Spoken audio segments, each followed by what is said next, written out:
Hello dear student, कैसे हैं आप सब। आई होप सब अच्छे होंगे। सो बच्चों, आज हमारी हिस्ट्री की क्लास का चैप्टर नंबर 2 स्टार्ट करते हैं। हमारे चैप्टर का नाम है बच्चों भोजन संग्रह से भोजन उत्पादक तक। ठीक है, तो बच्चों आज हम भोजन संग्रह के बारे में बात करेंगे। ठीक है, आदि मानव जंगली पेड़ पौधों से अपना भोजन एकत्रित करता है तथा एकत्रित करता है। उसे भोजन के खोज में दिन भर इधर उधर जंगलों में घूमना पड़ता था तथा उसमें उसके अनेक कठिनाइयों का सामना भी करना पड़ता था। परंतु आज हमें अपने भोजन का अधिकांश हिस्सा उगाई कई फसलें तथा पाले गए पशुओं से प्राप्त हो जाता है। विभिन्न फसलों के लिए भिन्न भिन्न जलवायु की आवश्यकता होती है। किसान भिन्न भिन्न क्षेत्रों में भिन्न भिन्न फसलें उगाते हैं। मानव को भोजन से संग्रह से भोजन उत्पादक बनाने में काफी समय लगा। इस प्रकार पशुओं को भी अपने अनुकूल वातावरण की आवश्यकता होती है। उदाहरण के लिए शुष्क और पर्वतीय क्षेत्रों में भेड़ बकरियां अधिक पाली जाती हैं। मरुस्थलीय क्षेत्रों में ऊंट आसानी से रह सकता है और मैदानी क्षेत्रों में गाय बैल घोड़े भैंस आदि अधिक पाए जाते हैं। आइए देखते हैं मानव भोजन संग्रह से भोजन उत्पादक कैसे बना। ठीक है, खेती और पशुपालन का आरंभ नवपाषाण युग में हुआ था। इसका समय काल अब से लगभग 10,000 वर्ष पूर्व से माना जाता है, अर्थात 8,000 ईसा पूर्व से आदि मानव उन्हें पेड़ पौधों के फसलों जड़ों तथा दानों आदि का प्रयोग करता था जो खाने में अच्छे लगते थे, तथा जिनके खाने से उसके स्वास्थ्य पर बुरा प्रभाव नहीं पड़ता था। आदि मानव काफी खोज एवं अनुभव के आधार पर इस निष्कर्ष पर पहुंचा होगा कि उसे किस प्रकार के वृक्षों के कंदमूल व फल खाने चाहिए, क्योंकि कुछ वृक्षों के उत्पाद विषैले होते थे। अब लोगों का अध्ययन कुछ इस बातों की ओर गया, जैसे खाने योग्य वनस्पतियां कहां कहां मिल सकती हैं, बीज कैसे अपने डंठल से टूटकर गिरते हैं,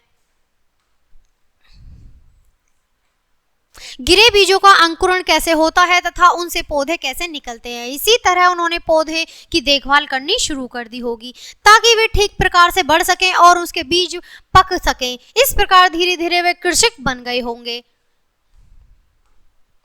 इसी तरह लोगों ने कुछ उपयोगी पशुओं को अपने घरों के आसपास चारा रखकर आकर्षित किया होगा और उन्हें पालतू बनाया होगा। तो बच्चों ये एक अनुमान है जो कि हम इस तरह से आपको बता रहे हैं। शायद सबसे पहले कुत्ते को पालतू बनाया गया था। धीरे धीरे लोग बकरी, भेड़ बकरी, गाय और सूअर जैसे जानवरों को अपने घरों के पास आने के लिए आकर्षित करने लगे। ये लोग अन्य जंगल जानवरों से इनकी सुरक्षा करते थे तथा इस तरह धीरे धीरे पशुपालक बन गए होंगे। तो बच्चों इस तरह उन्होंने ये सब किया होगा। ठीक है, यहाँ यह समझना आवश्यक है कि लोग उन्हीं जानवरों का चयन करते थे जिन्हें वे उपयोगी समझते थे। इसी प्रकार लोग उन्हीं पौधों को चुनते थे जिनमें बड़े दाने वाले अनाज पैदा हो सकते थे और उनकी मजबूत डंठलें अनाज के पके दानों के भार को संभाल सकें। ऐसे पौधों के बीजों को संभाल कर रखा जाता था ताकि उनको फिर से उगाया जा सके। इसी प्रकार से वे उन्हीं जानवरों को आगे प्रजनन के लिए चुनते थे, प्राय आंशिक होते थे। ठीक है, जो प्राय आंशिक होते थे। कृषि और पशुपालन के फलस्वरूप लोग स्थायी स्वरूप से एक स्थान पर रहने लगे और स्थायी रूप से एक स्थान पर बसने की प्रक्रिया लगभग 12,000 वर्ष पहले आरंभ हुई थी। ठीक है, स्थायी जीवन की ओर पुरातत्वविदों की कुछ परिस्थलों पर झोपड़ियां और घरों के निशान मिले हैं, जैसे कि बुर्ज होम। वर्तमान कश्मीर में के लोग जमीन के नीचे घर बनाते थे जिन्हें गर्तवास कहा जाता है। इनमें नीचे जाने के लिए सीढ़ियां बनी होती थी। शायद वे ऐसे घर इसलिए बनाते होंगे क्योंकि उन्हें ठंड के मौसम में सुरक्षा मिलती थी। इन स्थलों पर आग जलाने की जगह भी मिली है। इससे ऐसा प्रतीत होता है कि लोग मौसम के अनुसार घर के अंदर या बाहर खाना पकाते होंगे। अनेक स्थानों से पत्थर के औजार भी मिलते हैं और ये औजार पूरा पाषाण युग के औजारों से भिन्न है, इसलिए इन्हें नवपाषाण युग के औजार माना गया है। इनमें से कुछ उपकरण ऐसे भी हैं जिनकी धार को और अधिक तेज करने के लिए उन पर पॉलिश की जाती थी। औखली और मूसल का प्रयोग अनाज और तथा अन्य चीजों को पीसने के लिए किया जाता था। कुछ अन्य और औजार हड्डियां भी बनाए जाते थे। तो बच्चों ये देखिए चित्र है जिसमें दिया गया है किस तरह से पहले होते थे घर, और यहाँ पे ये औजारों के कुछ चित्र दिए गए हैं। ठीक है, आगे बढ़ते हैं। नवपाषाण युग से में मिट्टी के बर्तन बनाने के साक्ष्य है।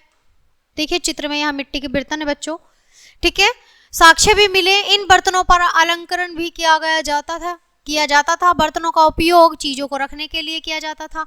उस समय चावल, गेहूं तथा दालें भोजन का महत्वपूर्ण हिस्सा बन गए थे। बर्तन बनाने के साथ साथ लोग कपड़े भी बुनते थे। इसके लिए कपास पौधे उगाए जाते थे।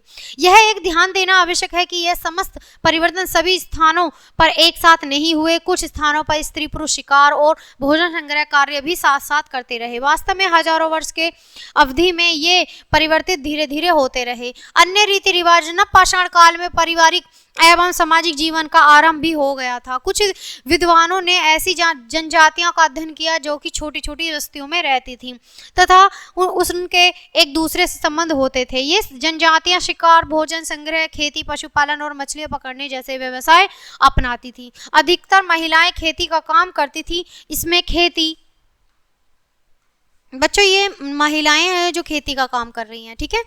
इसमें खेती के लिए जमीन तैयार करने, बीज बोने, ठीक है, बीज बोने, पौधों की देखभाल करने से लेकर फसल काटने तक का काम शामिल था। बच्चे पौधों की देखभाल करते थे और चिड़ियों पर जानवरों को दूर भगाते थे जिससे वे फसलों को नुकसान न पहुंचा सके। महिलाएं अनाज कूटती थी, पीसती थी और पुरुष आमतौर पर पशुओं के बड़े बड़े झुंडों को चराते थे। पुरुष एक महिलाएं दोनों साथ मिलकर जानवरों की सफाई, दूध निकालना, बर्तन बनाना, औजार बनाना, टोकरियां बुनना, झोपड़ियां बनाना आदि का काम करते थे। नाच गाना और घरों की सजावट भी उनके जीवन का मुख्य हिस्सा बन चुका था बच्चों, ठीक है। जनजातियों की कुछ अन्य विशेषताएं हैं जिनकी सांस्कृतिक परंपराएं बहुत विशिष्ट होती हैं। इनमें इनकी भाषाएं, संगीत, चित्रकारी, कहानियां आदि शामिल हैं।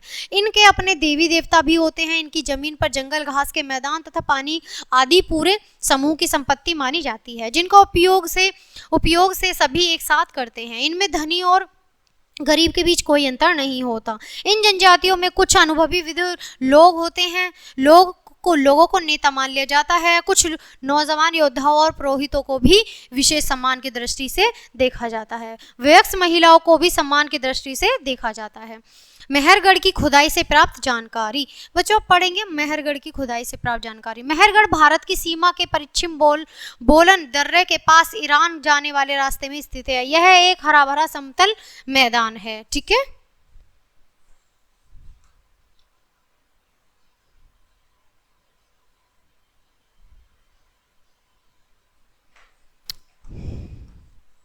इस स्थान की खुदाई से पुनर्वृत्ति दक्षिण एशिया में रहने वाले चरागाह समुदायों के विषय में विभिन्न जानकारियां मिली हैं। जैसे इस इलाके में रहने वाले लोगों ने सबसे पहले जो गेहूं उगाना, भेड़ बकरी पालना सीखा। यहाँ पुनर्वृत्ति विधों को विभिन्न प्रकार से जानवरों की हड्डियां भी मिली हैं। इनमें भेड़ बकरियों की हड्डियों के अलावा हिरन तथा सुअर जैसे जंगली जानवरों की हड्डियां भी शामिल है बच्चों, और इनमें मवेशियों की हड्डियां भी मिली हैं। इससे पता चलता है कि ये लोग जानवरों को बड़े पैमाने पर पालते थे। यहाँ चौकर तथा आयताकार घरों के अवशेष मिले हैं। प्रत्येक घर में कम से कम 4 कमरे होते थे जिनमें से कुछ स्तंभ भंडारण के काम आते होंगे, ठीक है। तो बच्चों इस तरह से ये कुछ पिक्चर्स दी गई हैं, ठीक है।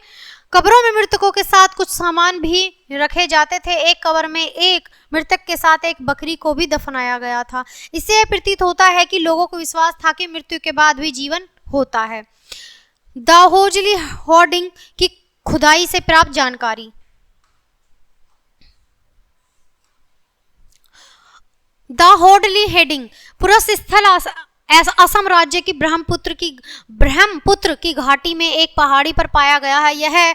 यहाँ खरल और मसूल जैसे पत्थरों के उपकरण मिले हैं। इससे यह ज्ञात होता है कि वे लोग भोजन के लिए अनाज उगाते थे। यहाँ जेडाइड पत्थर भी मिला है। संभवतः यह पत्थर चीन से आता था। यह स्थान चीन और म्यांमार जाने वाले रास्ते में स्थित है और इस स्थान पर कस्टम के औजार और बर्तन भी मिले हैं बच्चों। तो बच्चों कैसा लगा हमारा ये चैप्टर? बहुत अच्छे से हिस्ट्री की जानकारी आप लोगों को प्राप्त हुई है। सो बच्चों ये चैप्टर यहीं क्लोज करते हैं। मिलते हैं आपसे नेक्स्ट चैप्टर में नेक्स्ट वीडियो के साथ। तब तक के लिए बाय बाय प्यारे बच्चों।